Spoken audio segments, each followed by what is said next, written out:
We're a community of over 20,000.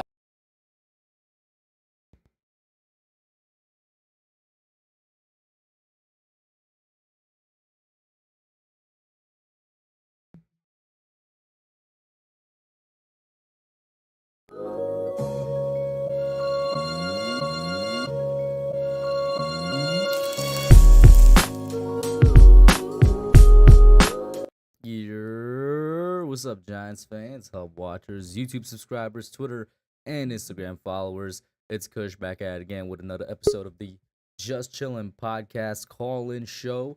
Got a good amount to talk about, more than I expected, because it was just the bye week, and honestly, nothing particularly exciting or newsworthy usually happens on a bye week unless we get announced that somebody's coming back from injury, and we did get that. One of the players up here right now, Shane Lemieux, he's designated to come back after the bye week, basically in the second half of the season. I don't know if they set an exact date or amount of time, but he's supposed to be back in the second half of the season.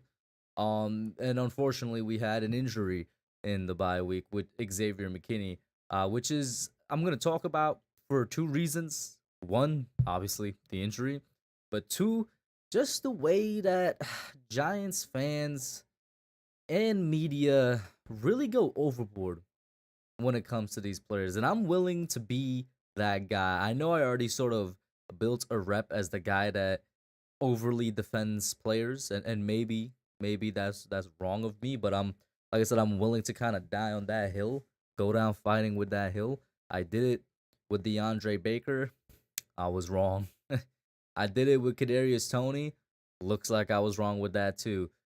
But I'm holding out hope that maybe, just maybe, I'm right with Xavier McKinney, because he looks to be cut from a different cloth than DeAndre Baker and Kadarius Toney. The reason I'm defending Xavier, I'm not defending his actions at all. He's a captain of this team. He knows that this team is already riddled with injuries. He knows that this defense is really on its last legs in terms of depth. He knows he shouldn't probably have been doing whatever he was doing on that ATV. He says it's a sightseeing tour. Okay, I don't know how you get injured on a sightseeing tour, but whatever, that's neither here nor there. He knows that he has a responsibility to this team. I'm not defending that at all. What I'm defending is everybody getting on him like unnecessarily. He got injured. He accepted that he got injured. He's already going to get punished in the form of, this is a clause in his contract that if self-inflicted injuries means that you can't get a guaranteed second contract. So he's already getting punished in the form of the fact that he's going to be getting probably a good amount less money from the Giants or wherever he signs back. And I do hope he signs back with the Giants. Anybody that thinks, and there's people legitimately saying this, like before I went live, there is a dude I saw on Twitter in the Giants community saying we should cut him because he's not a good enough player to be making mistakes like this. And I'm just like, first of all, that's the thing. He made a mistake. It's a costly one for sure, but everybody makes mistake. But second of all, he is somebody that I would consider like close to the level of a cornerstone player, especially in our defense, and young as well. You know, you're not cutting him. What's wrong with you? Those are hard to find. And like I said, he's legitimately a leader on his team. Hopefully he learns from this and becomes a better leader than he was before. But we need to chill with that. We need to chill with overreactions to how players are.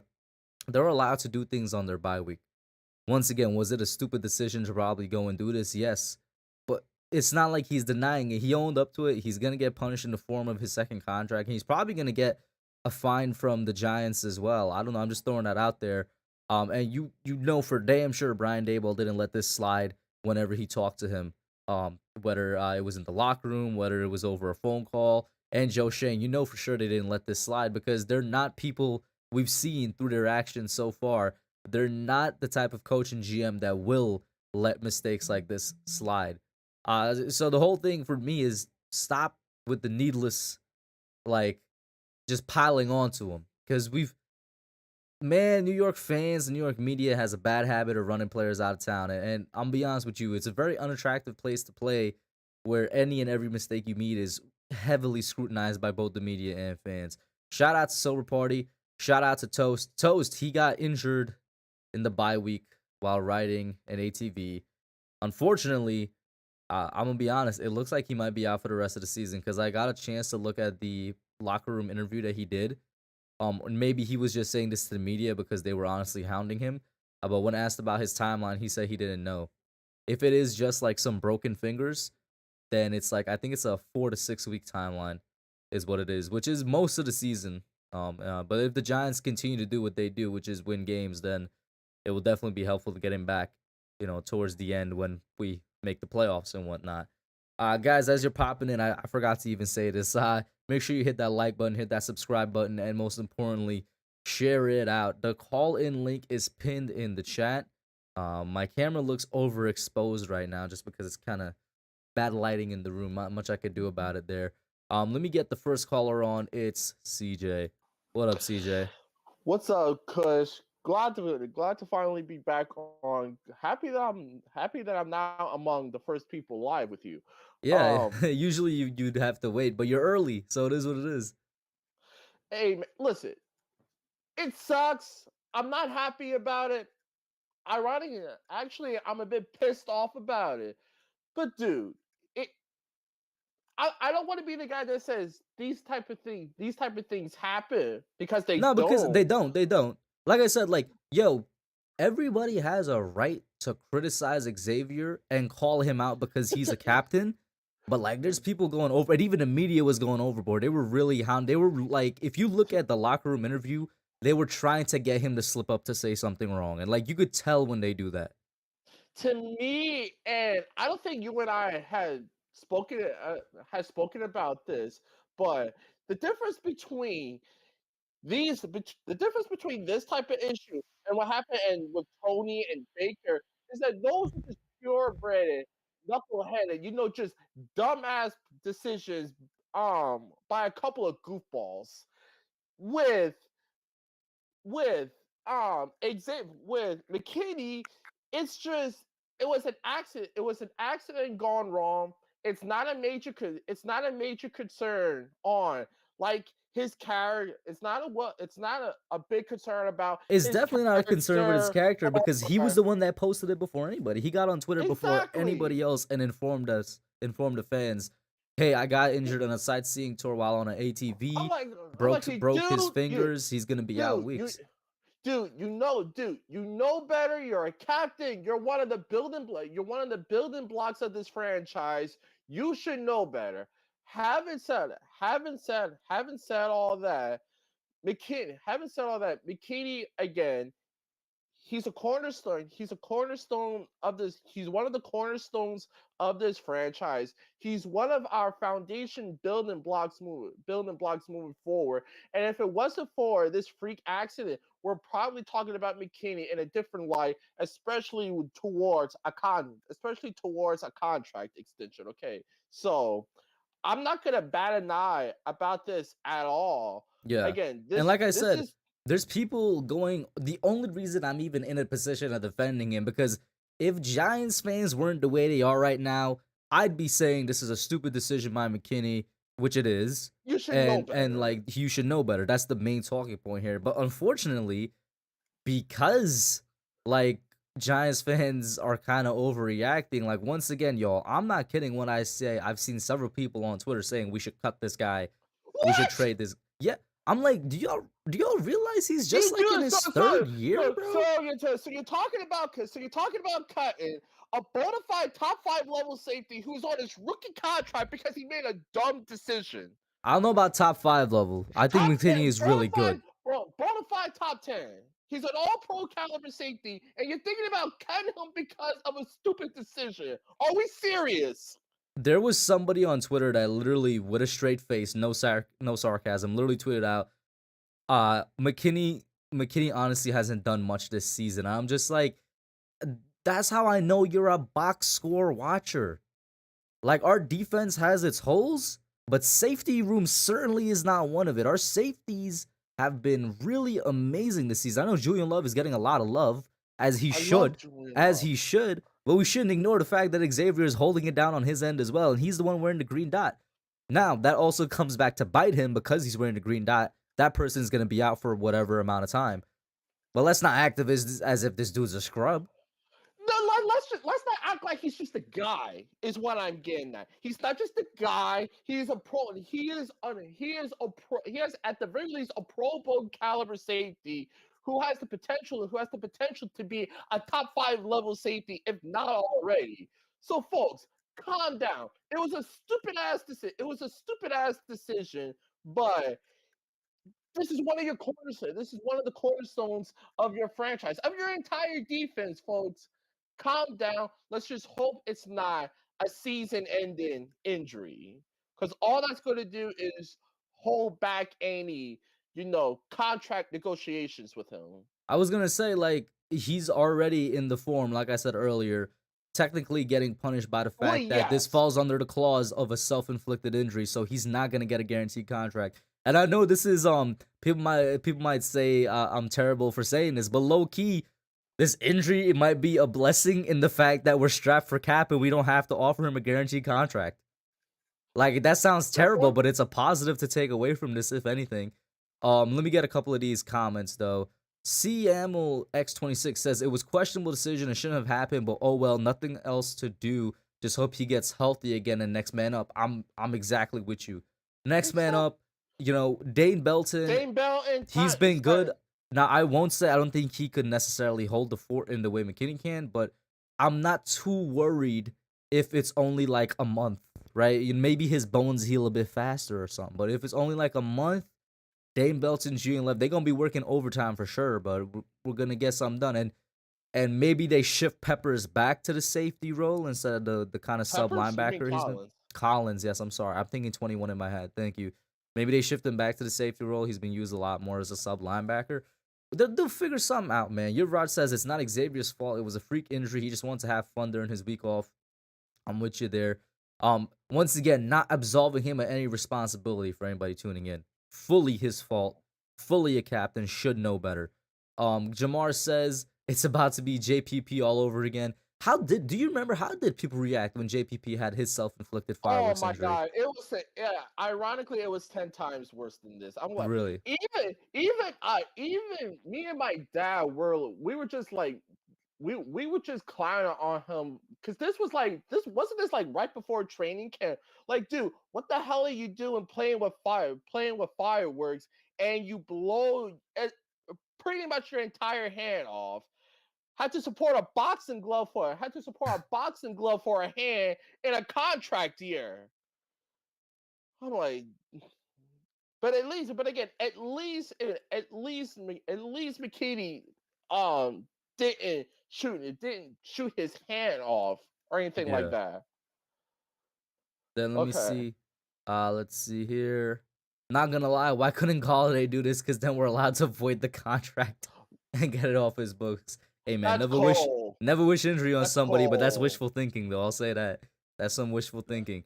Jamar, yeah, that's what I'm saying. People are going overboard with it. And just to finish up these comments, people expecting to get 4 to 5 picks here. That's what I mean when I say they're box score watchers. Like, safeties don't really be getting picks like that, bro. Like, there's a reason Landon Collins was a defensive player of the year candidate, because he was a safety that actually got a good amount of picks that year. You know what I'm saying? He was playing out of his mind. And then, yeah, this is what I was saying, Seattle. From a business perspective, his injury gives the GM a negotiation advantage. Yeah, if there's an advantage or a positive to take out of this, is that we're going to save a good amount of money in terms of guaranteed money down the line, which we completely need help with. Absolutely. And to piggyback to what you just said about... Shout out to Flex Lopez. I'm actually... Call me crazy, call me an over-excited Giants fan. I'm kind of eagerly excited to see what Galladay is going to do for the remainder of the season, because I think I can speak for most, if not all, Giants fans that the likelihood of Galladay coming back prior to this bye week was like over or under at like 5% chance that he comes back. Now seeing obviously his press release on once Tony got moved, seeing him back in practice and looking more fluid since he signed here, which ironically isn't saying much. I'm eagerly excited to see what Galladay is going to do. Is he just going to fold his hands, take the money, and just wait to get cut next year? or is he actually going to show some worth as far as what we elected to pay him, and may or may not um you know move on from him come next year. Mm-hmm. um especially with the idea of a particular other receiver that might be, I don't know, on the way back here, but we'll see about that. We'll see about that. A shout out to John May in the chat. I just saw his comment. He says, "I'm not mad he went on vacation or on the EATV, but I've done those tours. He's clearly engaged in some tomfoolery." I agree with you. I listen. I don't think any sightseeing tour you get an injury on. He definitely was doing something. And if you guys saw Jihad Ward's story on Instagram, I don't know if they were in the same place, but it certainly looked like it. And Jihad was doing like wheelies on an ATV. So I'm like, you were definitely messing around, Xavier. But This is why I never got into motorcycles. let me see here. Flex says, "Can I be honest? I lost faith in Gale ever since last year. This year he got even worse. I don't blame you. I Neither do I. I don't think Neither any do I. Giant fan in their right mind would blame you, bro. Honestly, he has to literally have the best second half in the NFL history of any wide receiver that ever had a good second half in NFL history for me to regain any type of faith in him. This man could come out here and drop like 600 yards in the second half of the season, and I'm still gonna be like, all right, cool. Like, I can't wait to cut him next season. Exactly. Given I don't even know how much we would save even if we were to move on. The only thing that would give me some sort of hesitation is that, you know I looked at um the wide receiver open market for next year's. Not pretty. And unfortunately, now, to be fair, I haven't done um much college scouting as far as next year's draft. Just first of all, isn't it nice the fact that we're heading towards Thanksgiving, and I'm more interested in looking at potential playoff matchups rather than what top receiver we're gonna get as far as the draft goes. But yeah, this is ultimately Galladay's. Hey, I hate to say it like this, but this is ultimately Galladay's career on the line after this, because if he does not has show any resemblance of being even a capable wide receiver under under this regime, we may be looking at one of the biggest one hit wonders like over the last decade as far as free agency Yeah, goes. I'm with you for sure on that. It doesn't help the fact that it doesn't look like this offense necessarily is aimed towards airing it out either. But I think and this was something I thought before this year. I thought after last year with basically the bomb or bust that was the Galladay signing, that it was already kind of over for him in terms of being a number one receiver in the NFL. I wasn't all the way done with him because I understand injuries and the scheme fit and just Daniel being in and out of the lineup didn't do him any favors. But after the first month of this year and see he can't even get it on the field, I'm like, okay, the Giants are clearly just buying their time to see what they can get from him and how much dead money they're gonna have to carry on just by releasing him next year. But like I said, I'm at least somewhat intrigued to see what he is going to do, to see what he is going to show the second half of the year, especially considering we're playing his old team in 2 weeks. That's got it that if that doesn't light a fire under Galladay's behind, I don't know if anything will at this point. Mm-hmm. Before I pop you out for the next caller here, CJ, let me get your outlook for the second half of the season. Considering, well, obviously the Xavier McKinney injury is going to be a hit a little bit on the defensive side of the ball, but we had time to rest. We may be getting back some players like Shane Lemieux. I mentioned Nick Gates might be healthier. Now might be he is going to be healthier. We may get back Evan Neal, I'd say, in a couple of weeks. Obviously, Gali, we just talked about it, somebody else. We may get back some players. So, what's the outlook for you on the second half of the season? I will say the second half is definitely tougher than the first half just because of the way the divisional matchups were scheduled this year. Yeah, it's crazy how the last 10 years, the NFC has been probably the worst division in football. The one year we're finally good, the NFC East is a warpath. So, as far as the rest of our outlook this year, I'm gonna remain on the um pessimistic side since that's been working for us, since that's been working for me since the start of the year. I'm gonna say we finish the year at about 12 wins. I think that would be good. I think that would be good enough for us to get the fifth seed in the NFC playoffs. And I don't know if I'm the first Giants fan to say this, but I'm going to put it out there now. I think there's a highly um plausible I think there's a highly plausible outcome that we might actually be Brady's last game as a Buccaneer. I actually want it to be that. I want us That's what I'm to actually somehow. hoping I for. want us to face the NFC South, which was either going to be the Falcons or the Bucks, which is crazy to talk about. But I want us to face them, and I want us to put Brady into the retirement home. So Absolutely. Honestly, prior to his divorce now being settled with Giselle, that I was kind of thinking maybe we're his last game period and he finally goes off into retirement. But no, it would be even more sweeter if we've been the bane of his existence for like the last basically his entire career. It would just be just more icing on this beautiful cake of ours if we're the team that ultimately sends Brady into what his third new team, whatever wherever he nah, I go, think he might retire if you I don't think he know. retired? You I think he don't know. retired? That's a whole lot of conversation to be had, CJ.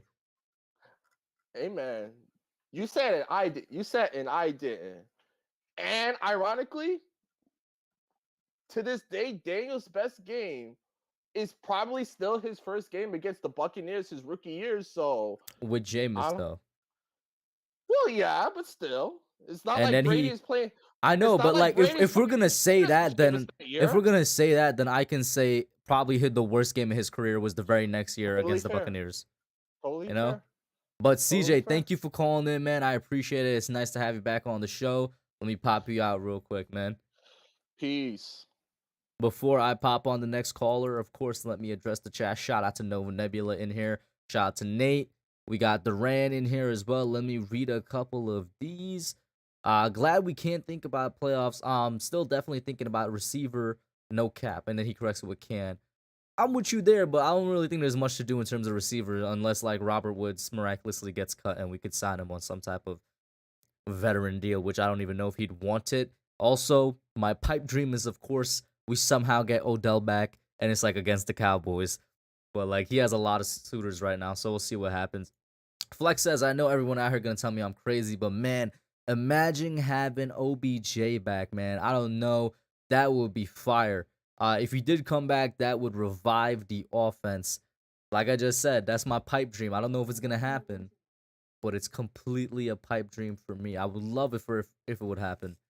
Ah, we'll see though. He has a lot of teams that want him. Durant says still blows me that the Saints being trash means Philly will get a top 10 pick in the draft. Philadelphia, and I see Bobby Murphy in here. Philadelphia and the Philadelphia Eagles, they have it way too good right now, man. In terms of schedule, in terms of picks, some Giants fans gonna hate me for saying this, but Howie Roseman is a genius when it comes to trading because somehow, some way, he always fleeces the other team. I don't know how, but he always fleeces the other team. It's crazy. Let's see here. John May says, I just want DJ to keep playing like this and Saquon not to get her. Knock on wood. Don't even put that out into the universe. And like I said, Bobby Murphy's in here. I'm not gonna read that comment. Durant says, if the Giants can euthanize Tom Brady's career, I feel like having a coaching staff that doesn't have an experience could increase the risk of injury. Oh, those are two separate comments. My bad. C says thoughts on the Colts situation right now. I think they're about to tank for a QB. Very possible. They went from having a really, really good offensive line for like a solid 3-4 years to once again being one of the worst, or one of the. It's pretty bad. The whole situation for the Colts is bad, man. I don't think a QB alone is fixing that team, man. And then they just got Jeff Saturday at head coach. With all that being said, though, guys, don't forget the call-in link is pinned. Feel free to click it and come in. And let me get the next caller on. It's Mike Green. What up, Mike? So, How you doing? I'm good, Hub. How you doing? I'm good. What's up? I ain't not much. Just ready to beat the hell out the Texans on Sunday. Mm-hmm. You know what? It's the things I gotta sit up for this because get sick of this. I said this way early in the year, and the closer it gets, and the more information I'm receiving, we finna have a homecoming. Cause everybody wants our former first round pick to go to this trash Oh, my in God. Don't Dallas. even mention it. Oh, real quick. Can you ease down the TV in the back or whatever that is, though? Just. Give me 1 second. Find the remote. Here you go.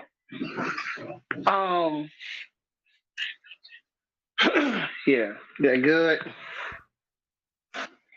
Yeah, everybody want Odell to go to this trash in Dallas. Why? Okay, you know what? By default, he's gonna be a Giant. Because the 4 teams that was mentioned that he's interested in going in. Buffalo, like I said last week, they got enough people they trying to get the damn ball to. Green Bay, no, they're not going anywhere. LA, Super Bowl hangover. Who's left? Dallas. Us. Let's see. Let's look at the Cowboys situation. Last time I checked, ain't CD Lamb over there? Ain't Michael Gallup over there? Elliott, Pollard, Schultz. They're trying to develop Noah Brown. And they're trying to still implement Jalen Tolbert. When Odell gonna get the ball? If he goes there, or I guess Dallas fans assume he's going to be moved up the depth chart expeditiously. They just paid Gallup. They're gonna want Gallup to make his money. They're going to want to see if CD Lamb worth the money. And they also, like I said, they're trying to develop Brown so they could quit trying to discover third and fourth wide receivers because they like to throw the ball because they paid Dak $75 million. So you kind of gotta see. I know this is not related to the topic, but since you brought it up, a lot of people don't realize, like, yeah, Dallas, whenever they throw the ball a lot in the game, bro, like whenever Dak throws the ball a lot in the game, like they don't win as much as when they just run the ball, like whether it's through Zeke or through Tony Pollard. And like I'm really wondering if like their coaches are gonna do something about that because like everybody could see that's the case. But first of all, it's America's mediocrity. What do you expect? Even they run the damn ball, they still find a way to be ass. It's the Cowboys. It's been like this for over 25 years. Ain't nothing changed yet. Cowboys will always be some trash in the playoffs, man. That part. And guess who else knows that? OBJ.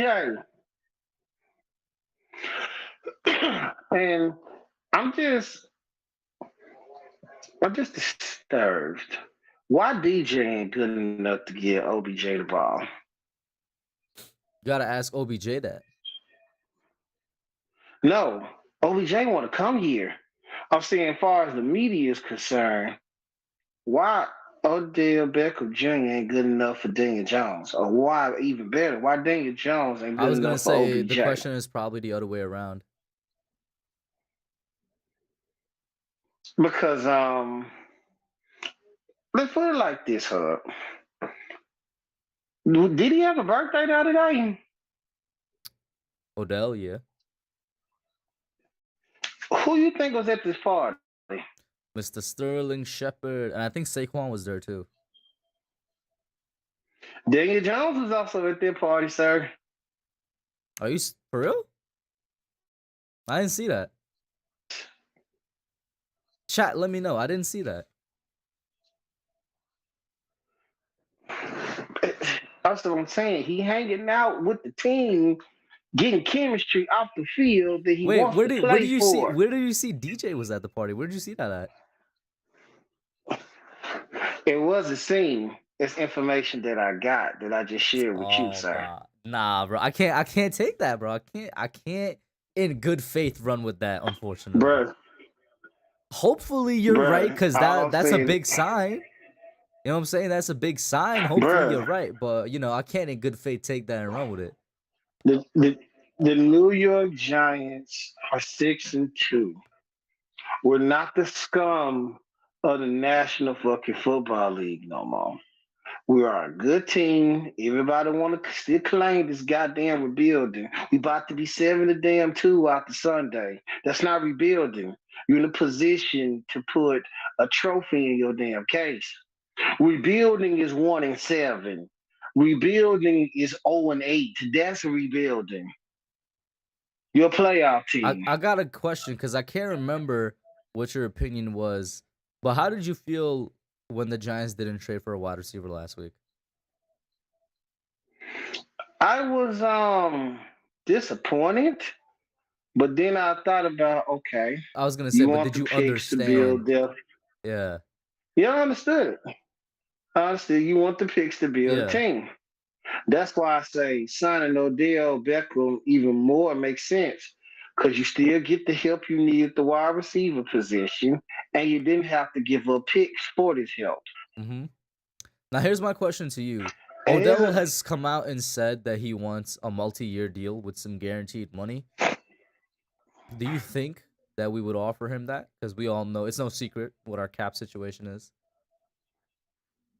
I'm gonna say it like this. The truth to be told, I've been hearing about this cap. The cap matters when you want it to matter, Hub. Mike, so then give it to me straight, bro. No riddles, no jokes. Give it to me straight.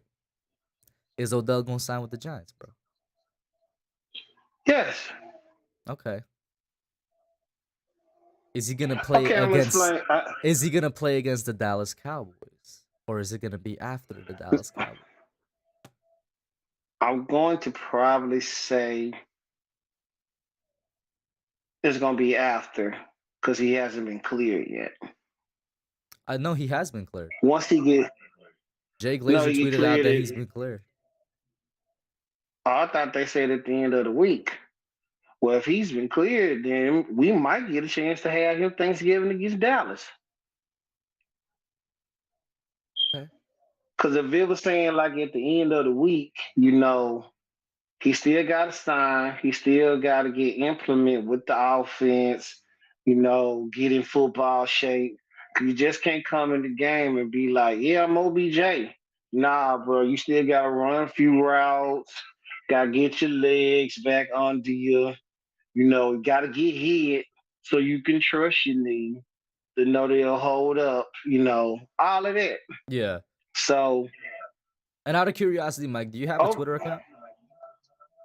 Yes, I do. What is it? At Mike Consider. Mike, and what's the second part? Consider. Let me see if I see it. I think I see it, but got you. Now go continue. Just need to find that out. But yeah, I'm just saying, okay, check this out, Hub. This is why we make the most sense. One, he's more of a need for our team than anybody else. To everybody else, Odell is a luxury. To the Giants, he is a need, which means he's going to get the football. He's going to be involved. And more importantly, unlike he was when he was here, he's going to win. It is secondly, too. Um, the Giants front office, if they're opening their eyes, if they somehow get pointed to the screen, Joe Shane, check this out. You didn't get rid of Galladay, so might as well use him. You can have Galladay on a number 2 corner instead of a number 1 corner. You can keep Wandale in the slot. Eventually, you're going to get Daniel Bellinger back. You can still sprinkle Chris Myrick and Hudson in. And more importantly, you're taking people out the box to try to stop Daniel Jones and Saquon Barkley in the run game. Because 2 knee surgeries that's still OBJ on the outside. You ain't just going to lead him one-on-one to see if he's still OBJ. Because that means by the time you find out he OBJ, you might be down 21, 28 points. Ain't no defense coordinator for to take that smoke. So him coming home to us makes the most sense for his career and more importantly, for an opportunity to add another ring to his collection. Because if we get Odell Beckham Jr., let's just be honest, Hub, this offense went to another level. Mm-hmm. Because we got a passing game now. Now you got to focus on, because we can run the hell out the ball against anybody. We shown that the first 8 weeks. Mm-hmm. And somebody like Slayton, you can put in just to be a deep threat.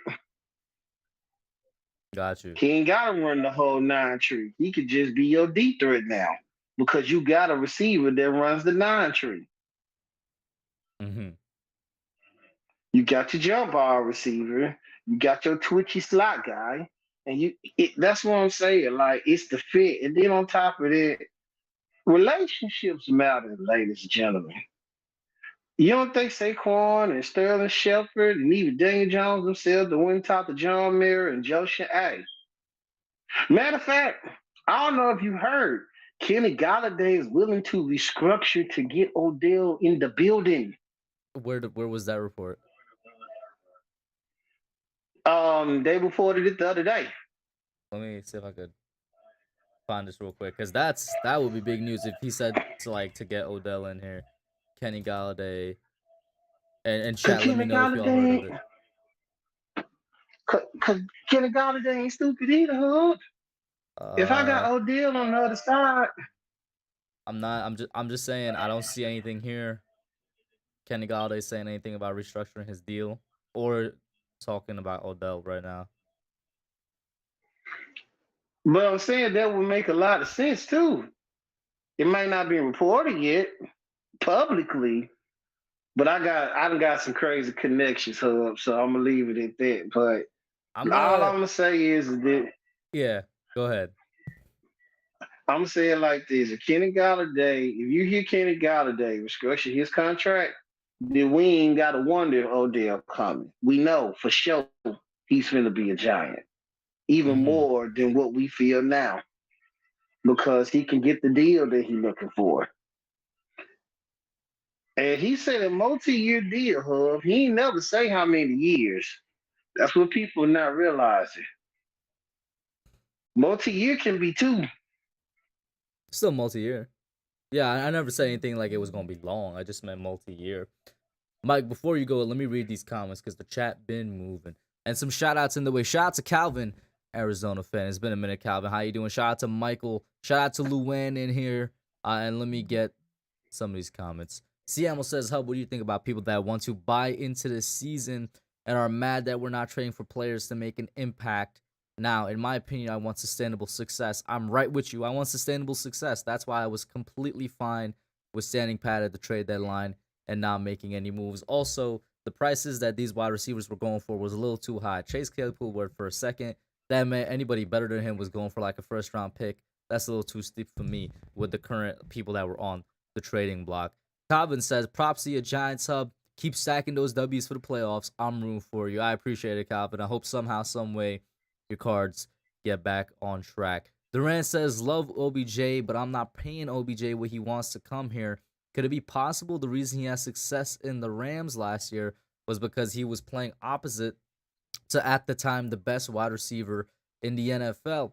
Possible, yes. Likely, I'd say no, though, because we saw in that Super Bowl, like, before Odell went down, he was 100% on his way to win Super Bowl MVP, and throughout this playoffs, he was doing some damage, right? He was doing some damage. Like, not saying Cooper Kupp didn't help him out at all because he was a Triple Crown champion last year, but Odell was doing some damage on his own without, the help of Kupp, is why I'd say. Michael says, as a Giants fan, if just to finish these up real quick, Mike. Michael says, as a Giants fan, if I'm him, I'd go to the Cowboys. I think you're a Cowboys fan. I'm like, let me keep it real with you on that one, bro. And then shout out to Nate. He says, I hope the Cardinals keep crashing and burning. Nothing against Arizona fans, but there's only so many wild cards. You might be right about that, Nate. Let the Arizona Cardinals continue to crash and burn. Go ahead, Mike. The LA Rams do not even know what it's like to sniff the Super Bowl without OBJ. That offense was stagnant. Well, that's cap. OBJ. That's cap because they didn't make a Super Bowl before OBJ got there. No, I'm talking about last year. I think they could have made the Super Bowl last year without him. That team, the team right now, is crashing and burning, but they were very, very good last year. Yeah, they had an offensive line, and we see with that offense. We, if anybody as a fan base, know with that offensive line, you gonna have some troubles in life. Yeah. So, but yeah, man, you know what? OBJ. First of all, everybody talking about, the market in Dallas. Dallas, Texas market is not bigger than New York's. I've been to both places multiple times. It's not tax-free. That's a different conversation. But Odell, he's looking for money, but it's not about the money because Odell ain't broke. Odell want to go somewhere where he have an opportunity to win a championship. The Cowboys do not present him an opportunity to win a championship. And I'm not saying it as a Giants fan. I'm saying in general. They chokers, bro. Like, let's call it what it is. They're generational chokers. But Mike, that part. Mike, I'm definitely gonna have to let you go soon, though. Before I do that, let me get you looking forward. As you see, the title says, well, if you see it on YouTube, the title on the bottom says, and look forward. Second half of the season. Let's table Odell from now, just with the current team that we have, with players coming back from injury and whatnot. What do you see in the second half of the season? I see us winning at least 12, 13 games, possibly. I see us having a home playoff game. And I see us being well coached and making people realize that you're going to have to respect us in this league. You no longer look at our schedule and say that's a guaranteed win. You look at us and say, damn, we got to play these guys. So my only follow-up question is, when you say home playoff game, do you mean like in the second round or first round? Because that would mean the Eagles lose at least 4 games for us to get the home playoff game. I say first round. Wild card. So the home playoff game is a wild card? Well, you could, as the second or third place. I didn't know this. I didn't know you could be home playoff with the second and third place wild card.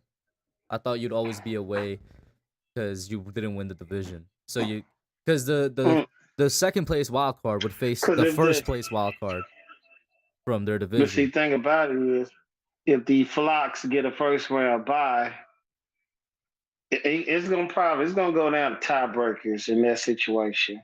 If we own the tiebreakers we supposed to own, we'll get the home playoff game. But if we got to go on the road Yeah, like we strangers to the road, Hub.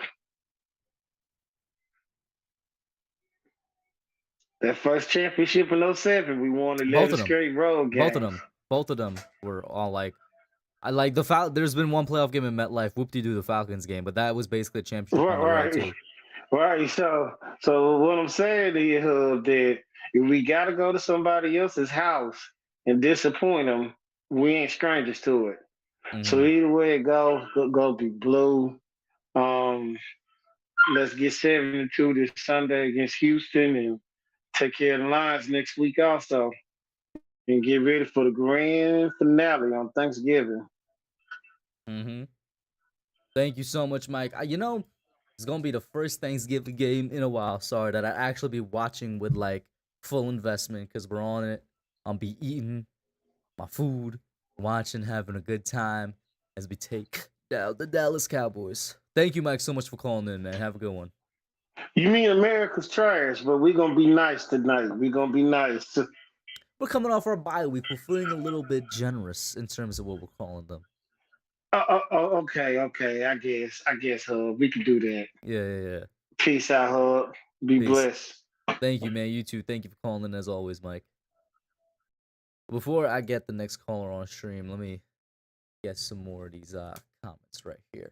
Logan, what's up, man? How you doing? Don't be afraid to hit that link as you see it. There's been a minute. Jamar says the Rams looked like us after 2011. Did we really look that bad in 2012? Because the Rams, like, they're struggling to win any game right now, man. The Rams look absolutely horrendous.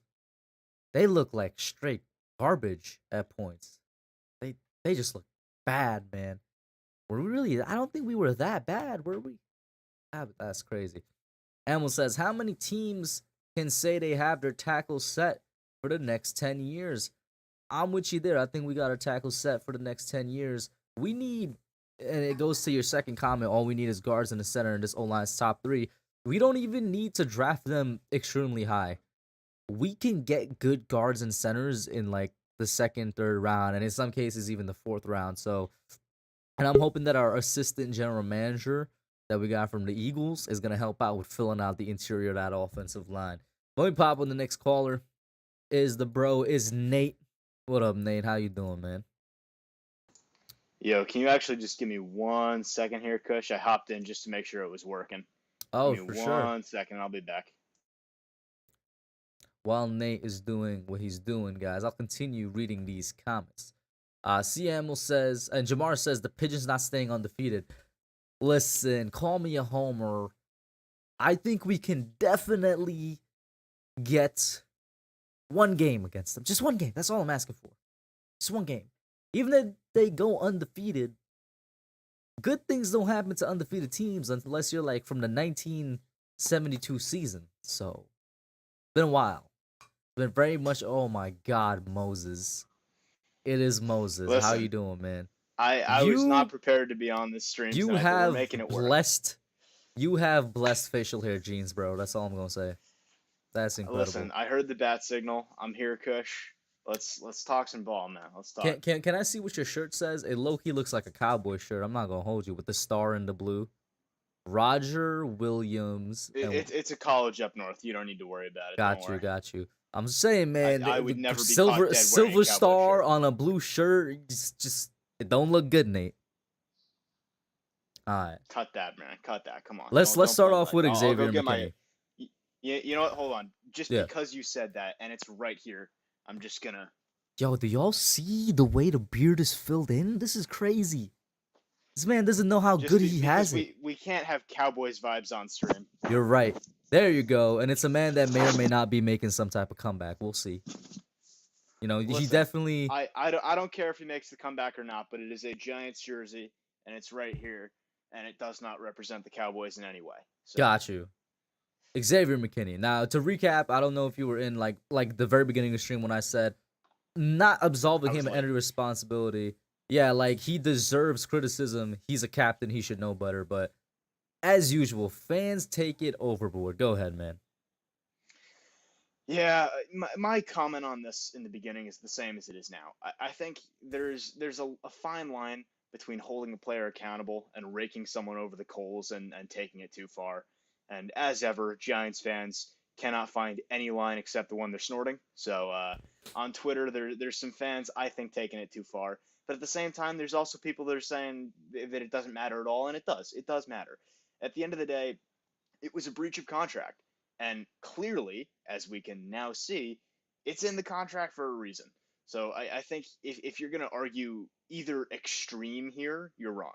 But there is a middle ground that you can very easily find and just say, hey, Xavier McKinney is a fantastic player. He's got that C on his chest for a reason. All he has done is come into work every day and give the Giants 100% of what he's got. And at the same time, as much as that does mean that he's a young player and we have to give him some time to mature, I guess, and grow out of these mistakes, you can hold him accountable at the same time. You got that C on your chest for a reason, man. You got to act like it. And if you're looking at Xavier McKinney, this is not a long-term concern. Xavier McKinney does not have character issues or putting the team first issues. Xavier McKinney made a dumb mistake. It happens to everyone. You got to remember, this is a guy that, how old is Xavier McKinney? 23, 24? He's still a really young guy. And he's in a position to enjoy life as anyone at his age would be blessed to be able to do. And you're going to tell him that on his vacation, you're surprised that he's trying to have fun? Like, it's a little dumb that he's riding an ATV in the middle of the season, but you can't act like this is some wild AB type incident, you know? I think if you're looking at Xavier McKinney, the cut and dry answer is he made a mistake. You can hold him accountable for that mistake without grilling him as a person, and we move on from here. Hopefully he gets healthy. He's a good player. He's going to help this team in the long term. We'll see how long it takes him to get back. But Xavier McKinney, it is what it is. Tough luck for the Giants yet again. And yeah, like, dude, there was dudes on Twitter saying "cut this man," bro, and I'm just like, oh god, what are y'all so saying right now? And then I'm not gonna name names, but I'm sure you saw the tweet that said Xavier McKinney doesn't do anything for this team, and I'm just like, yo. Oh yeah, I saw that. Yeah. What are you actually talking about right now, bro? Do you want a 2016 fans, Landon Collins season from every one of your safeties? Like, is that what you're asking for? Giants fans just hurt my soul sometimes because the things we say on Twitter as a fan base, it's got to be better. It really does. It's so cringe, guys. The things you guys say, the dumb, petty arguments you get into for no good reason. I'm not above this. I do stupid shit all the time too, but come on, guys, we got to be better. Like, this is cringe. We're saying cut this man to Xavier McKinney because he made a mistake on an ATV. We're going to act like he's not the best safety on the team. We're going to act like he's not a Pro Bowl caliber player. Like, come on, guys. What are we talking about? And another thing that bothers me about this, too, is people like that impact thing, like the Xavier McKinney's not that dude anymore thing. You can't look at interceptions and quantify that with a DB's performance or their impact, let alone a safety as well. Like, you have these people that take stats and use them without context, and it's a problem. But this is like a new level of that problem for people saying he's not getting interceptions. Guys, this is not rocket science. It is not complex calculus. It is not music theory. This is very, very simple. Good safeties do not get thrown at that much. Xavier McKinney, let's try and hold on to our heads here. This is a wild concept. Is a good safety. Yeah, I know it's breathtaking. It's mind-blowing science here, guys. But better than Antoine Winfield? Stop, Kush. It's a legitimate question. You see this with corners too. Good corners end up getting lost in the stat sheet because they just don't get thrown at. You know, it's why a lot of fantastic rookie corners don't win Rookie of the Year that often because they end up getting targeted a few times early in the season. Teams say, don't like that, and then they just don't throw at him. It's the same thing with safeties, you know? It's just, I see these fans saying he doesn't have interceptions, so he must not be making an impact on the team. Guys, please. Oh, it's painful. It hurts so bad. Anyway, sorry, that was a miniature rant inside my bigger rant. I just had to get that out. I love it because the one thing you didn't even mention, which adds on to your rant, is, yeah, sure, the guy with the green dot on his helmet is not making an impact on the defense. Jesus Christ. Like, come on. Be real. It's just so cringe. And the real frustrating thing is if you look at some of these fans on Twitter and tell them they're being cringe, they won't know what you mean because they're 57 years Yeah, they're old too and they old. don't speak internet. These old Yo, heads on Twitter. it doesn't even gotta be God. old, bro. Justin was asking for the definition of base the other day, so I mean, I it's just remember that. not our That's funny. generation. That's what it is. It hurts so bad. You know, Sometimes my I just response to can't. him was, "This is a pretty cringe thing to ask," and I thought that would have been a very nice explanation An of what base indicator. is. Yeah. But Context clues. Justin's an old man, I guess, man, and he still didn't Justin's respond to great. our invitation to Buffalo Wild Wings. So That's all you need to know. That tells the whole story about Justin as a human. exactly. Terrible guy. Justin from Talking Giants. Just throw Panic. him out the window. Make sure you get the Gone. last name in there. Panic. Penkin, also known as. Yeah. Just Justin Panic, absolute menace to society. Hate him. Terrible guy. C. Moving on. Amel taking some questions here from the chat. He says, "What are your guys' thought on Xavier Worthy, a wide receiver from Texas?" Oh, loves it. And then he says somebody that I think everybody loves, Marvin Harrison Jr. They're my top 2 wide receivers next year. Well, I've you talked about obviously this know on- more about both of them than I do, so go ahead. My thoughts on Marvin Harrison are out there. I think he's a stupid talented player. I mean, his route running for a guy of his physical attributes is so impressive because you see guys of his size and that physical skill set, and you usually don't see them in college with route running as developed as his is. And he's not Jerry Jeudy coming out of college with that level route running, but he's got great route running. He's smooth, he's fluid. He has a little bit of stiffness at times, but it's not at all something to be concerned about. And the physical skill set is outstanding. Legit deep speed, great physicality at the catch point, ridiculous hands. He's a bona fide blue chip prospect, and he's not even coming out yet. So like that's the level of player that realistically he could do a Jamar Chase next year and opt out of next season, spend the whole year draft prepping. He'd still be a top 10, top 5 pick. He's just that good. And then Xavier Worthy, receiver out of Texas, for those who are not aware. Big fan of his. I like him a lot. I think that if there was, I don't want to get the wrong impression with some people, more consistency at quarterback, not necessarily better, because Quinn Ewers has been playing some great ball at times, but with him being injured and Ewers having a little bit of growing pains early on, some of that consistent quarterback play hasn't really been there for Xavier Worthy. But when he does get the football, he's an explosive playmaker. He makes catches deep. His deep route running is great. He's very fluid. Got workable deep speed. Good receiver prospect there. Let's see. Next question here. Always can rely. Hey! It's only been a couple of weeks, but any new people down in Florida that we should be keeping our eye on draft wise? So not one in Florida, but I was watching Florida play Georgia. And I watched Georgia again this last week against Tennessee, specifically looking at this player. He's not coming out this year, but Devin Willock, offensive guard on the Georgia line. I am a fan. That is a people mover, and he is really advanced in his pass sets for a guy that is either a true freshman or a redshirt freshman. And he got forced into the lineup early because the guy ahead of him has injury problems this year. And my God, he has taken that bull by the horns, man.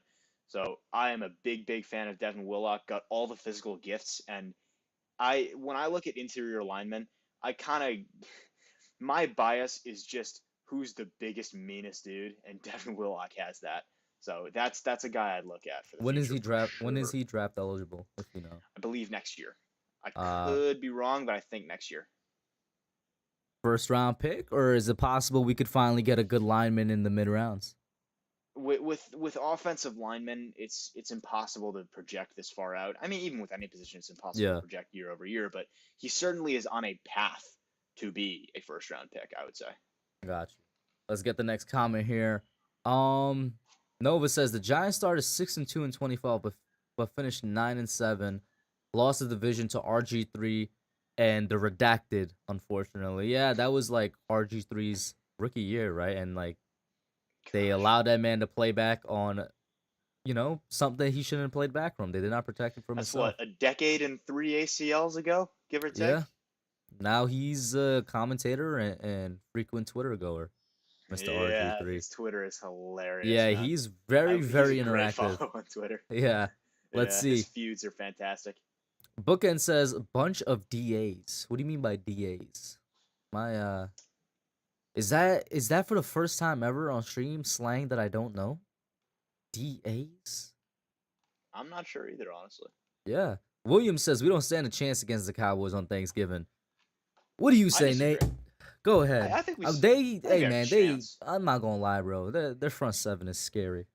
I will fully admit that. The Cowboys' front seven is a whole problem, bro. It's a problem. Yeah. But here's my thing about the Giants. I think we're a team this year, and a lot of people are right. We are not Super Bowl contenders. You know, we're not as good as some Giants fans make us out to be. Certainly, when we were 6-1, a lot of Giants fans were maybe a little too high. But this is a team, and I've said this for quite a few weeks now, and I'll stand by this. This is a team that could lose to anybody, but could beat anybody. I don't think there's a team in the NFL that we have no chance of beating. I just don't think so. Because, number one, the Giants sort of just have this feistiness to them.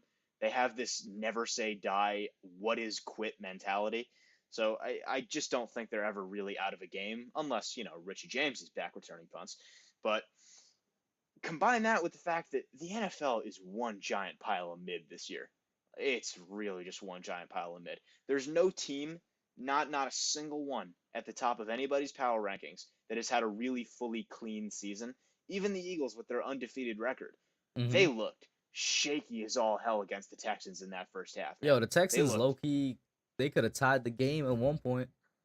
It was borderline bad in that first half for the Eagles against the Texans. And they haven't been perfect all year either.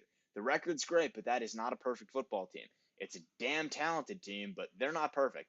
So you look at them, you look at the Bills, who just dropped one to the Jets, and now they've got 2 losses. Kansas City barely snuck out a win against Malik Willis in Tennessee. Malik Willis starting his second career game in a year when he shouldn't have been anywhere but the bench.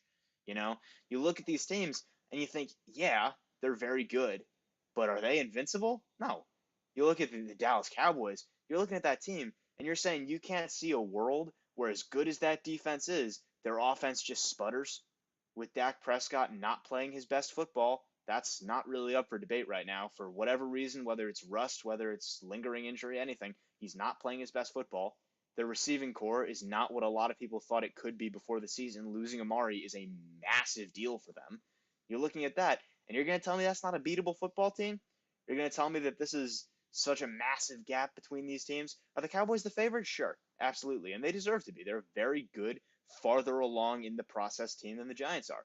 But if you're counting out the Giants against the Cowboys, that's short-sighted. Their wide receiver, too, is Jalen Tolbert right now. That is a whole problem, bro. Granted, our receivers also suck, but really, you're going to tell me that's the offense that's going to put you away? Jalen Tolbert, wide receiver, too? Okay.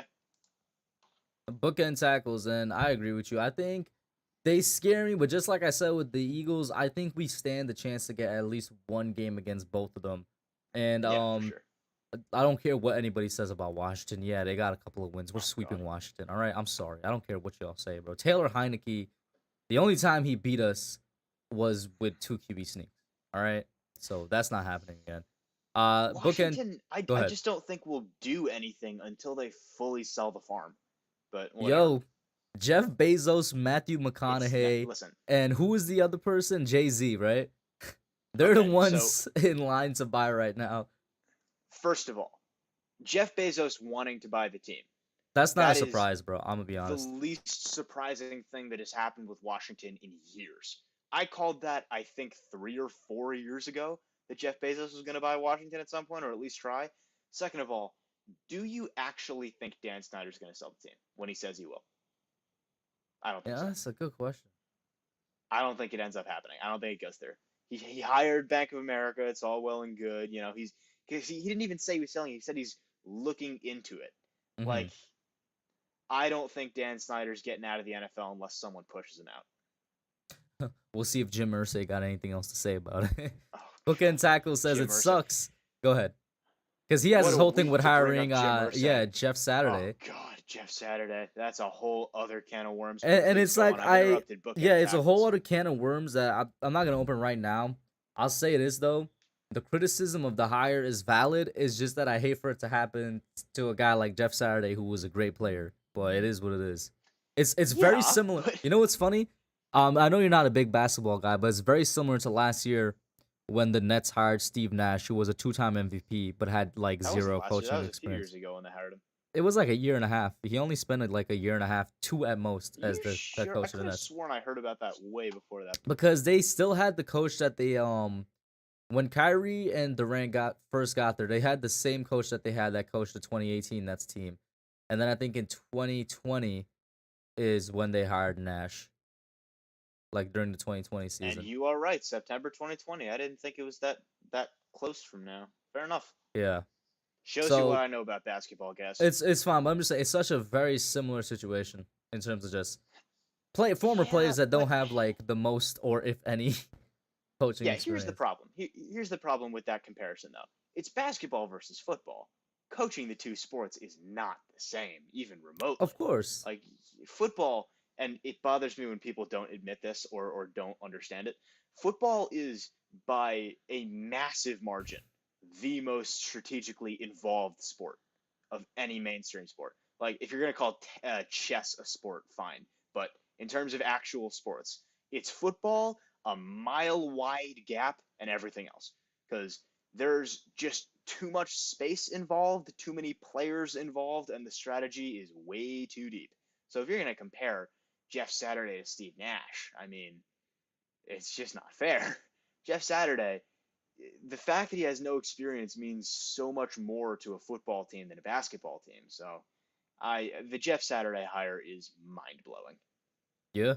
And like I said, at least Steve Nash was an MVP. Jeff Saturday was definitely not that. Let me pop on the last caller for tonight. It's only from the chat. It is Taj. And go ahead, Hey, Taj. What up, man? How you Taj? doing? Haven't talked to you in a minute, bro. What's good? Yo, what's good, Nate, Kush? What's up, man? How you doing? Oh, nothing much, Oh, man, that man. must be insane because I cannot hear anything from Taj. Really? Yo, can you hear Hold me? up. Let me check this audio. I hear you still. This must be me because I cannot hear him. Maybe You know, refresh your let page? let me leave and rejoin real quick. For sure. So what up, Yeah. Taj? Oh, nothing much, man. They just going through this bye week. Some injuries here and there, unfortunately, with like one of our best players in the team, Xavier McKinney. Man, like that sucks. Okay, give it a second here. It's loading for me. I'm sure you're currently talking to me and I hear nothing. Okay, there you are. Taj, can I hear you now? Yeah, I can hear you. Yeah. Okay, I hear you. Now we're good. Sorry about Alright. that. Good. Go ahead. Technical Go difficulties, ahead, Taj. folks. Continue. My fault. Yeah. Man, these injuries that we're getting in the bye week somehow. Xavier McKinney, man. Damn, bro. Damn. Man, I can't it's like that's bad. one of our best players on the team, and he's a captain too. And he has the green dot on the back of his helmet to where he like gets the play con and stuff. So It like hurts something fierce. we lose that. So it's still next man up for me. Julian Love, Dame Belton, Landon Collins, like they gotta step up. Yeah. I completely mean, forgot Landon Collins was on this team until, we actually needed him. Nice, Kush. But yeah, I tweeted out right when this happened. Other teams get healthier on the bye week. Giants, not so much. The It's total just- opposite. What can we even say at this point about it? I mean, are we cursed? Did someone do something? Do we just not have the name for the curse yet? Like the Red Sox knew it immediately because they traded Babe Ruth. The Cubs had the GOAT or whatever. What's our curse called? What do we do? What's our curse? don't know, I have no fire. idea, bro. Some type of injury Firing curse. Tom Coughlin or the boat trip. No, don't make it the boat trip curse. Please no. I also said firing Tom Coughlin was like one of our curses. If it was the boat trip curse, my sanity could not handle that. I swear. I was Yeah, gonna that was say, like I really think the last time he made I would football. hope that the boat trip curse would have ended by now, considering where we are, but we'll see. You don't understand how long curses last, clearly. Bro, there's no way it's gonna be. Listen, Red Sox were obviously, suffering it for was 80 years. it bro. was before 2016. We could admit that. It's been basically 10 years. I suppose. 70 more to go, and we'll match the Red Sox. How's that sound? Nah, don't you dare ever compare us to a Boston team again. That's a fantastic point right there, Coach. My fault. Go ahead, Taj.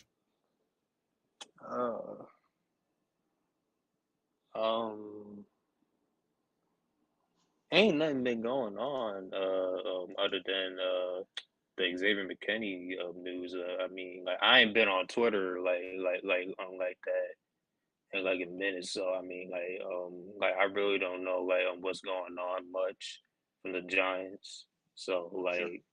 That's valid. I mean, I do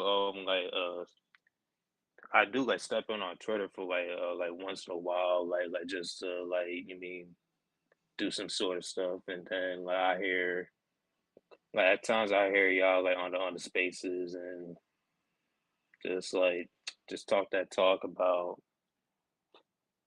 Daniel Jones and all those guys y'all mostly talk about really like it's like Actually, yeah, I have somewhere to take this conversation if no one has anything else pertinent.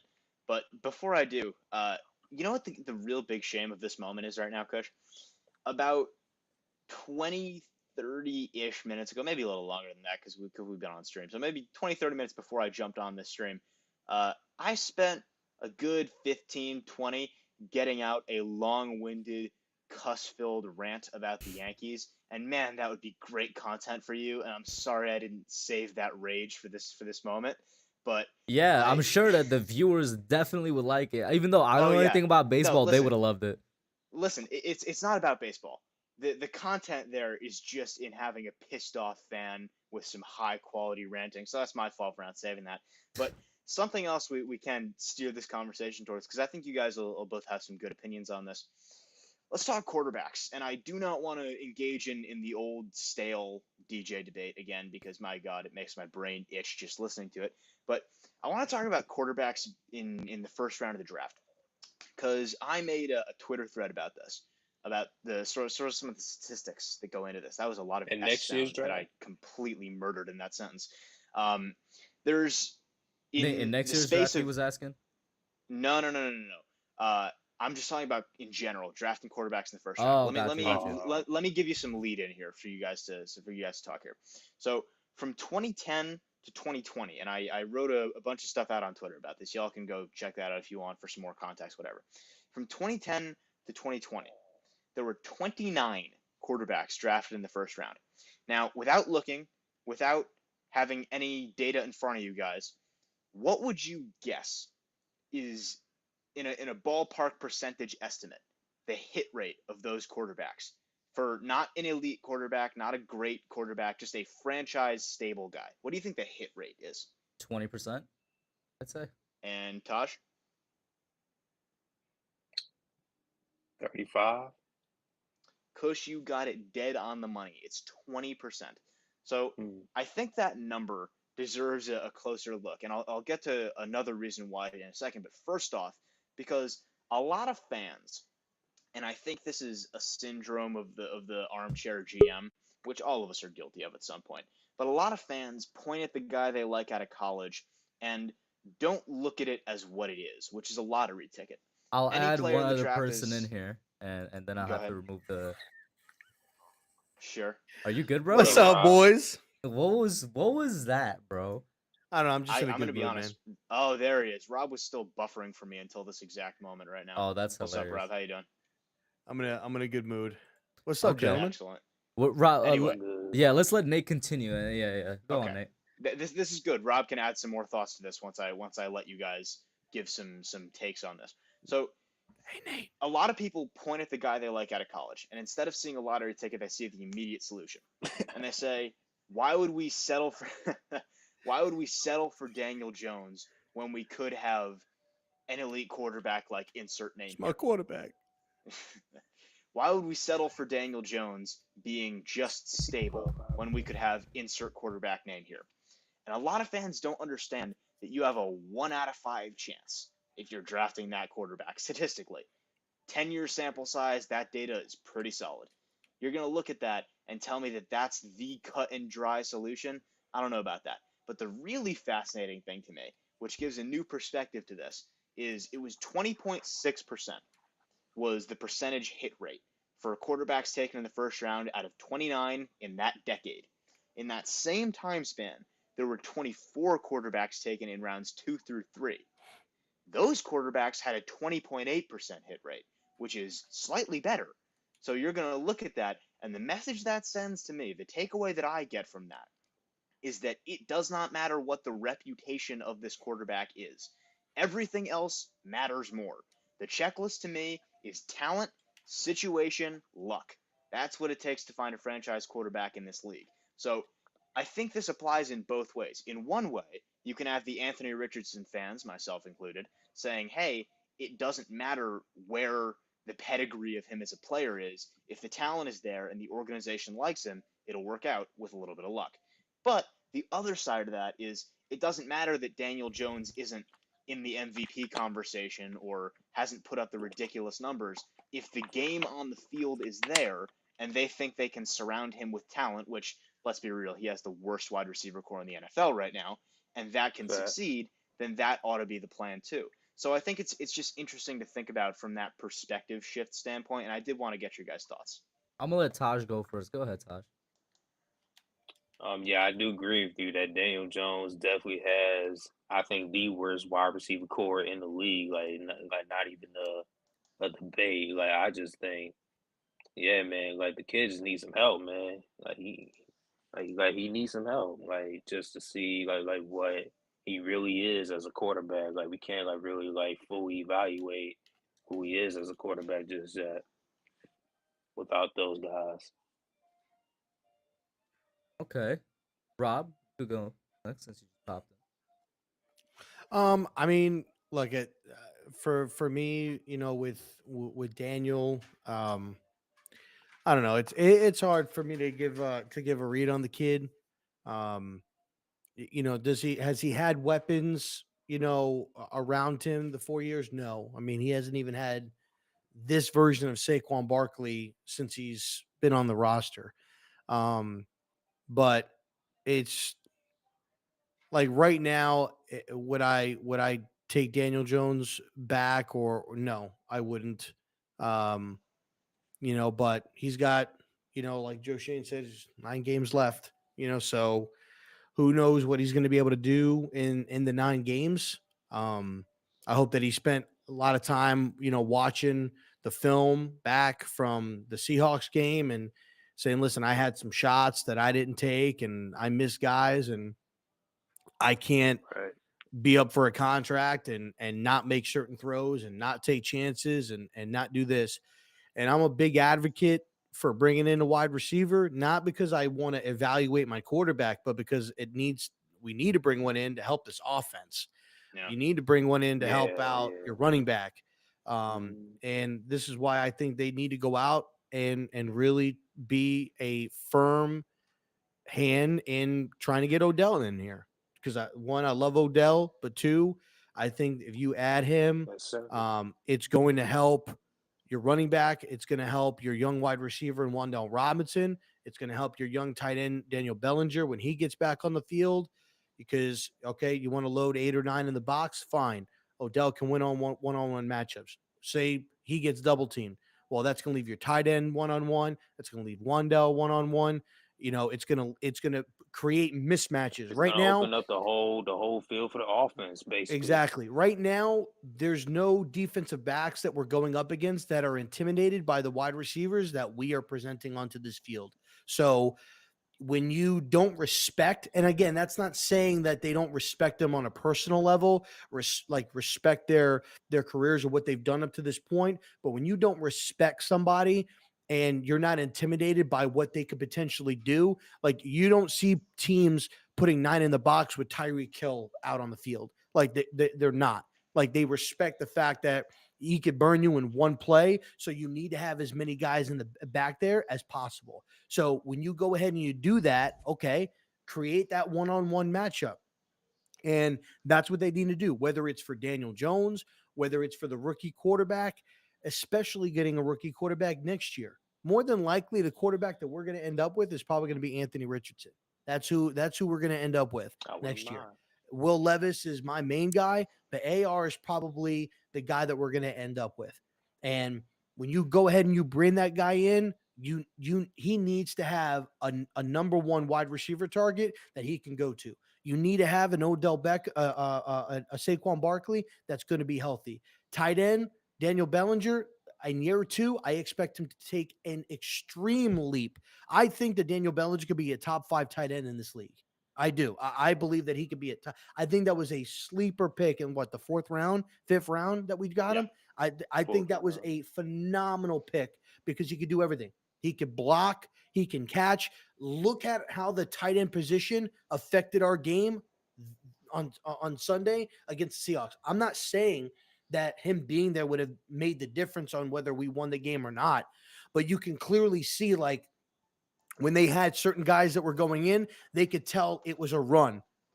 When they had Cager coming in, they could tell Cager wasn't going to be run blocking. He was going out on a pass. So when you have Daniel Bellinger who can block and he can run routes, are you running? Are you passing? What are you doing? He could be blocking and then leak out. It changes your whole offense around. So they need to go out and be an advocate, and I'd be totally okay with them bringing in Odell, backload his contract on year 3 or 4, give him a 4-year deal, backload it in year 3 or 4. We're going to have a lot of money at that point and make it happen because you need to add somebody at the wide receiver position to give you an edge and to help out your offense, mainly your running back, because especially going into these divisional games, you have to have somebody at that wide receiver position that these defenses are going to respect and need to account for. And you're not going to beat Philly, and it's going to be hard for you to beat the Dallas Cowboys with just Saquon Barkley and Daniel Jones's legs. It's going to be hard.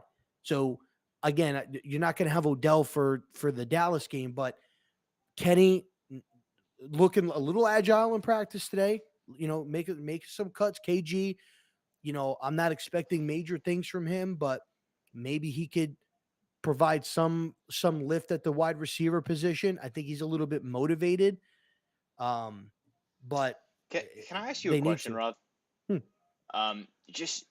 Sorry, this is a minor tangent off of what you were talking about, just because you mentioned it earlier. What do you like about Will Levis, whatever? I'm curious for your thoughts. For me, with Will Levis, I like his leadership in intangibles. I think on the sideline, he's a guy that it's the mayo in the coffee, isn't it? Yeah, it's the mayo in the coffee. It's the way he eats the banana. The banana, yeah. Wait, how does he eat a banana? Hey, fair enough. Let's look at. I need to know how he eats a banana. Let's look. He eats it from the reverse side. Man, with reverse side? He eats it with the peel. Yeah, so the bottom, he eats the whole thing, the peel and everything. The peel, yeah. He eats it all. Does he eat watermelon with the green part too? I don't know. Probably. I don't know, but when you look the man is a freak. He's a freak. When you look at Kentucky's situation, they lost four offensive linemen to the draft this past year. He lost his best offensive weapon in Wan'Dale Robinson. And for the first 4 or 5 games of the year, they didn't have their best running back, Rodriguez. I think he missed the first few games. So and they were undefeated at one point. And so when you look at that adversity, a lot of the adversity that he had to go through this year are similar adversities that you're going to have to go through in the National Football League. And he didn't falter, not once. He said, I'm going to step up.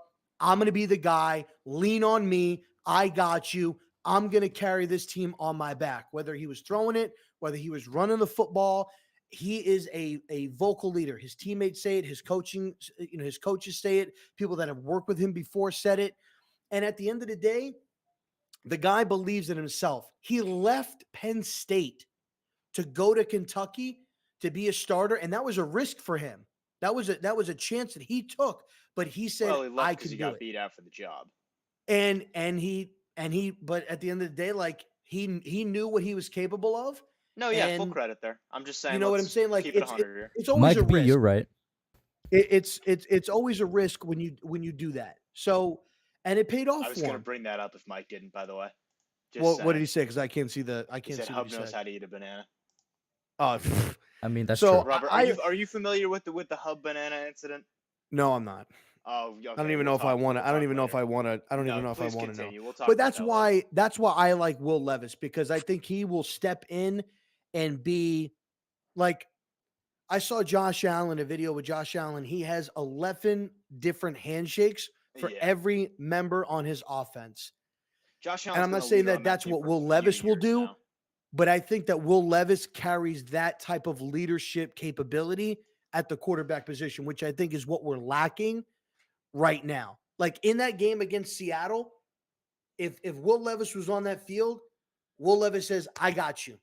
We're gonna ride on me. I'm gonna get us. I'm gonna make the play." And he's the guy that's changing the mentality on the field. Daniel Jones is just Okay. So, with that said, I want to ask you a follow-up, Rob. sure. Intangibles, cool. I can understand where you're coming from with the leadership thing. He is definitely a guy that puts his heart out there on the field, and I respect that about him. It's actually one of the things I like about him as a prospect.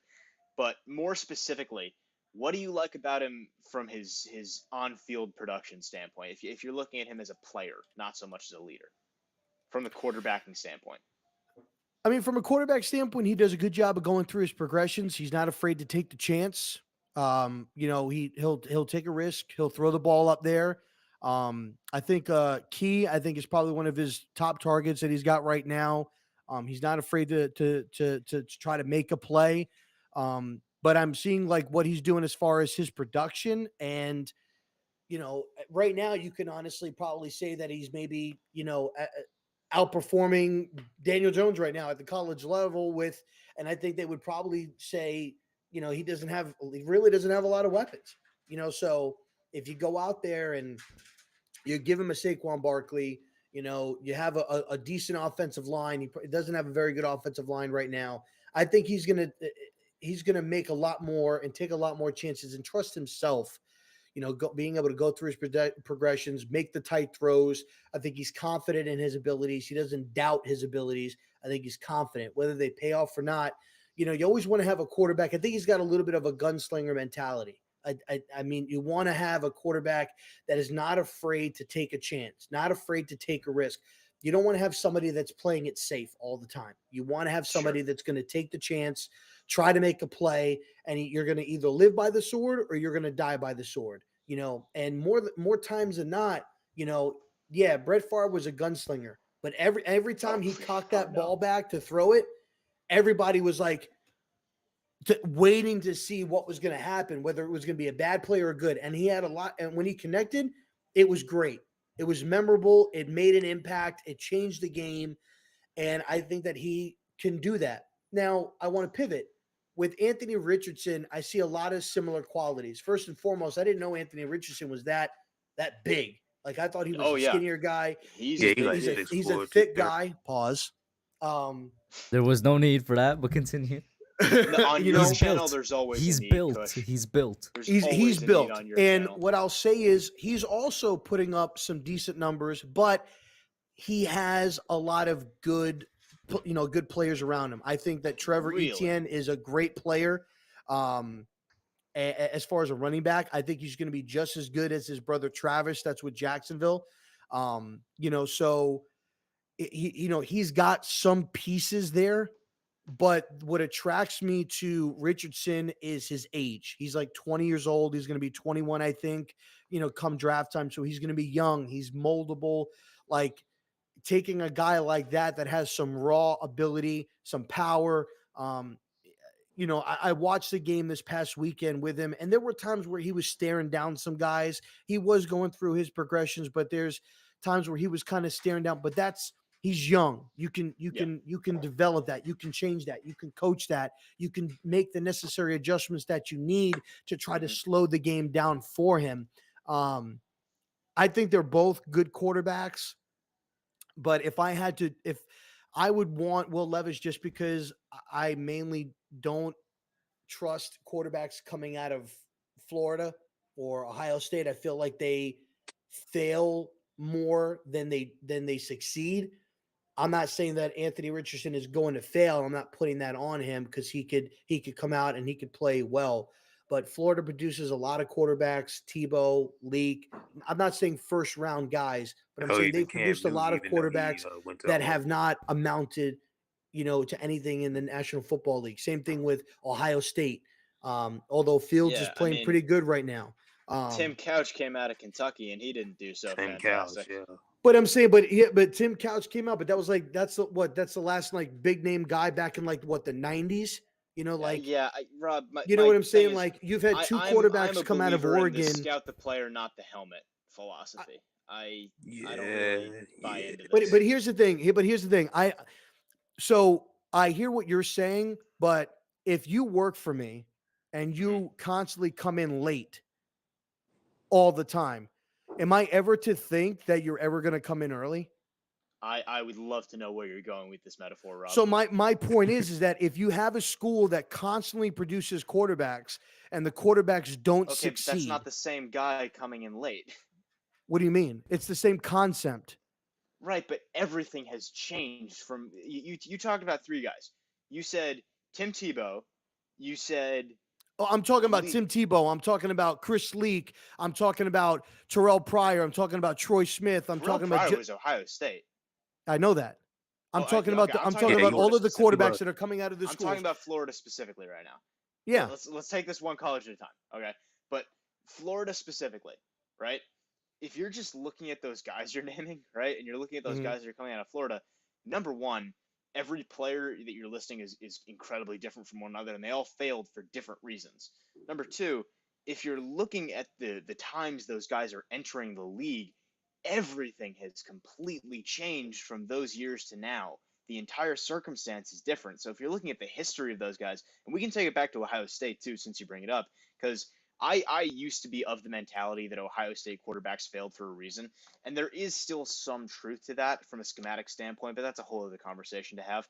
The bigger issue is that when you're looking at quarterbacks transitioning from college to the NFL, the gap between college offenses and what they're playing in the NFL has never been smaller, and the amount of teams that have started to understand that you have to coach the player, not the scheme, and have started to mold their offenses to what their quarterback can do has never been higher.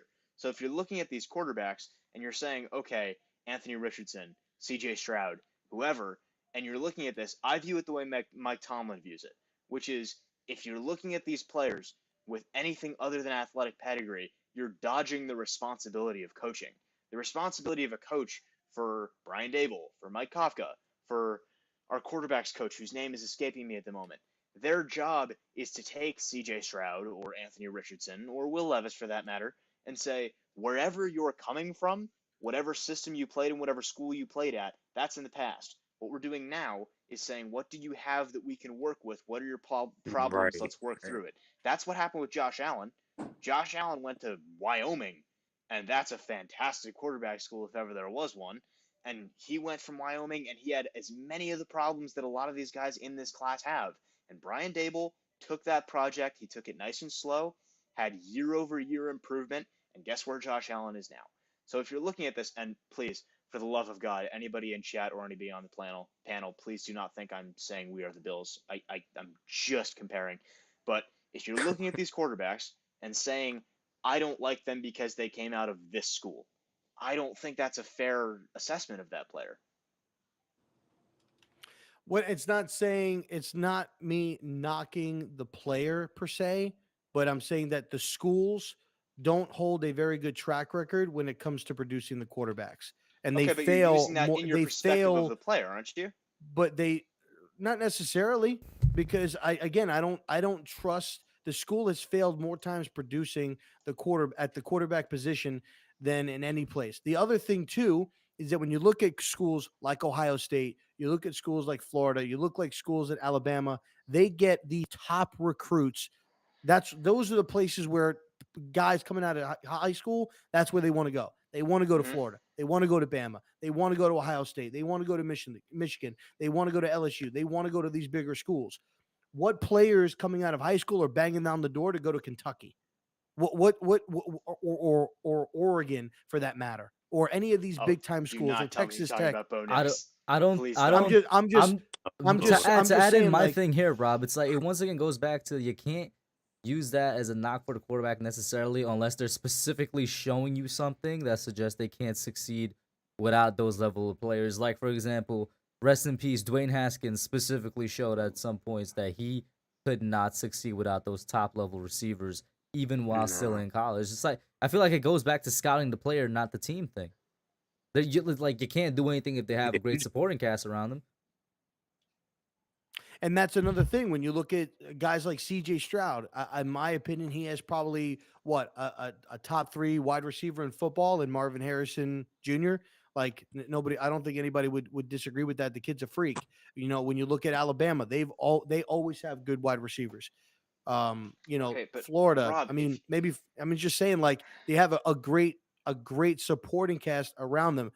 Will Levis, he doesn't have any other. What do you think Will Levis would be doing right now with a Marvin Harrison Jr.? Yeah, but Rob, that's exactly the point. Is that if you're going to hold this against that player, you have to hold Will Levis to that same standard and say, okay, yeah, it's understandable that he's not making the college football playoff without those players, but that's what it is. Will Levis has a worse supporting cast and is not having the same success. We could Bryce Young also has a like worse- we has could better also supporting say the cast same and is thing doing that better you're saying things. for Will Levis right now for other quarterbacks that were touted as like a top 5 quarterback in very recent draft Right. classes, like Sam Howell, bro, last year.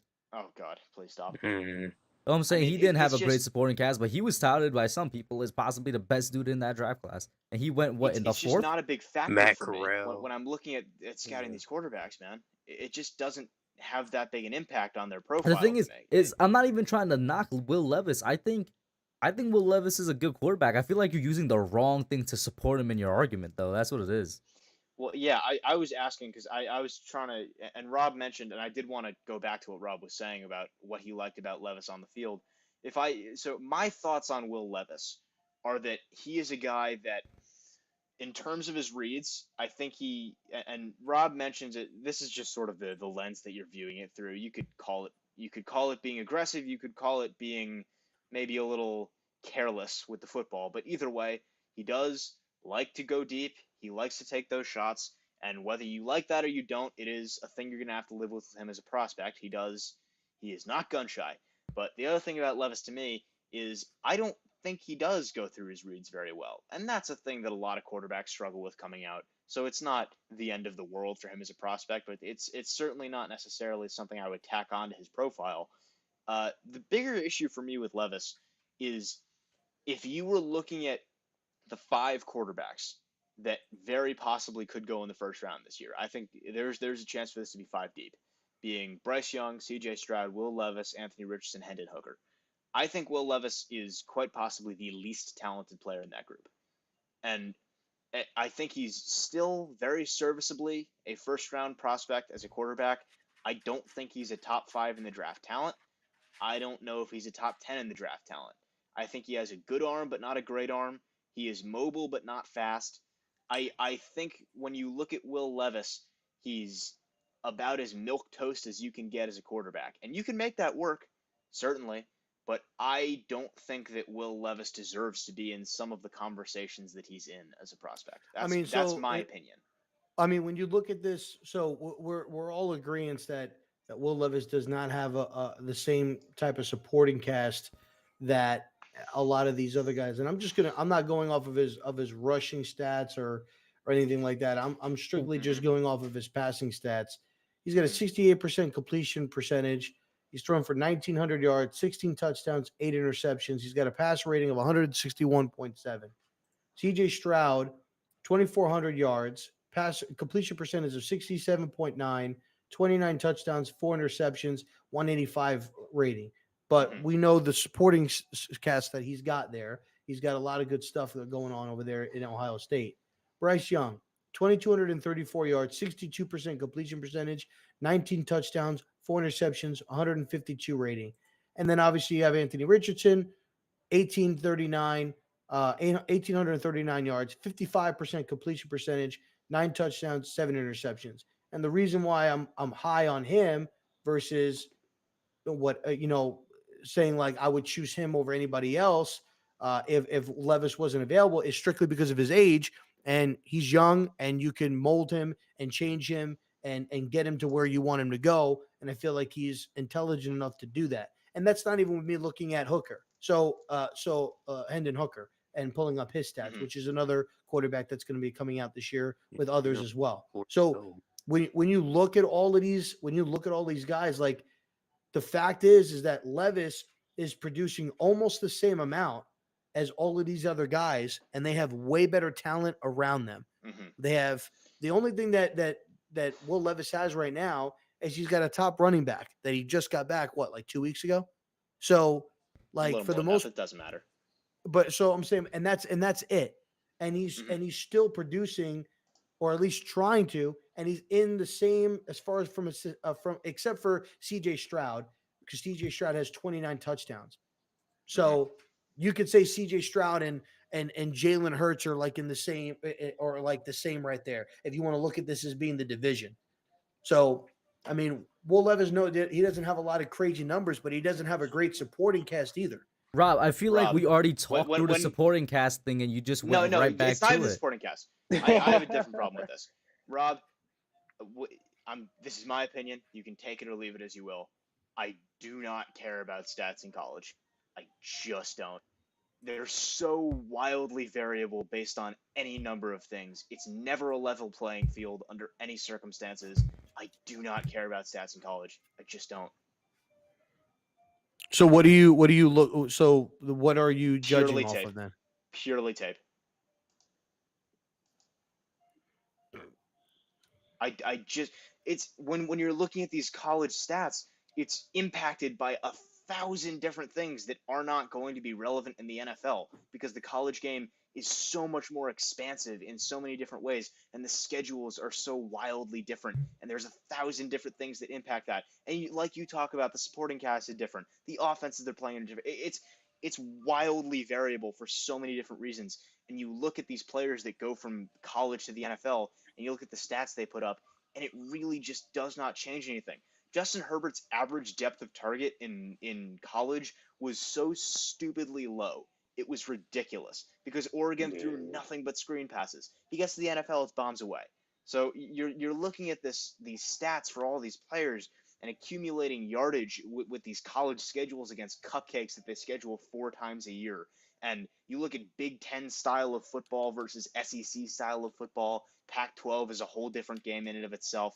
You're looking at this, and I just do not think that you can use stats as an effective argument for or against a player in college. It's something you can keep in your head for perspective. It's something you can have as I guess, a mile marker for certain guys in certain ways. But I just do not believe in stats for college players. I'll say this, because we're already about 13 minutes over what I should be going. I'm gonna let the chat go ahead and pop their thoughts in, as Tonio has been doing for like the past number of minutes. How you doing, man? Tony? I'm gonna have to close this out though. Rob, I'm sure on one of the spaces you'll continue this conversation or some version of it. But guys, thank you so much for calling in. I'm running late. I'm tired. I'm hungry. I gotta go. Got work in the morning as well. Shout out to everybody in the chat. Thank you guys for tuning in. Thank you so much for showing support to the channel, and make sure you show support to these guys. Follow them on Twitter, and like I said, Rob do be hosting the spaces. Tonio's in there. Tonio be in the spaces, guys. Make sure you check them out. Ligma says, "Can you do something for me?" For those of you that don't know, from the new Drake album, he's been obsessed with it. That's it for now, though, guys, and we